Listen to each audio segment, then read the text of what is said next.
You walk into a room with a purpose, and 2 seconds later, your brain has completely erased it. You stand there, staring around, trying to reconstruct what you were thinking. Then you walk back to where you came from, and suddenly the memory returns. It feels like your brain just played a tiny disappearing act. But here's the strange part. Your memory probably didn't simply forget. Something else may have happened first. Imagine you're sitting on the couch when you suddenly remember you need your headphones. You get up, you walk toward another room, and somewhere between the doorway and the destination, your original thought disappears. So what changed? The room did. And that tiny environmental change may be more important than it seems. Your brain doesn't experience every moment as one continuous stream. It constantly organizes your experience into meaningful events, almost like dividing a movie into scenes. Walking through a doorway can sometimes act as one of those boundaries. Your brain may treat the new room as a new situation, updating what information is currently relevant. And that's where things get interesting. The thought you were carrying wasn't necessarily stored in your brain like a permanent note. It was part of an active mental state, something you're temporarily holding in mind while you move through the world. This is closely related to working memory. Working memory helps you keep information available for a short period while you're using it. For example, if someone tells you a phone number and you repeat it silently until you can type it, you're relying on this temporary mental workspace. But working memory is limited. Your brain is constantly deciding what deserves attention and what doesn't. Now imagine you're walking toward the kitchen thinking, I need to get a glass. Then your phone buzzes.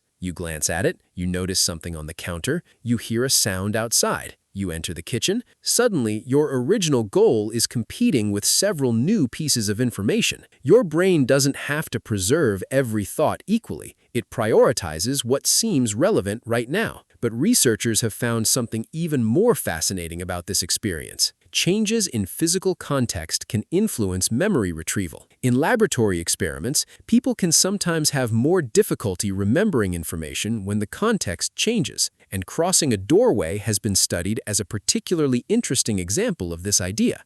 The doorway itself isn't a magical memory erasing portal. It's more like a boundary. Your brain may use changes in location and context to organize what just happened and prepare for what's next. Think of it like a computer switching between tasks. You haven't necessarily deleted the previous task. You've simply changed what's currently active. That's why walking back into the previous room can sometimes make the forgotten thought suddenly return. The old context comes back, and with it, the mental cues connected to that thought may become easier to access.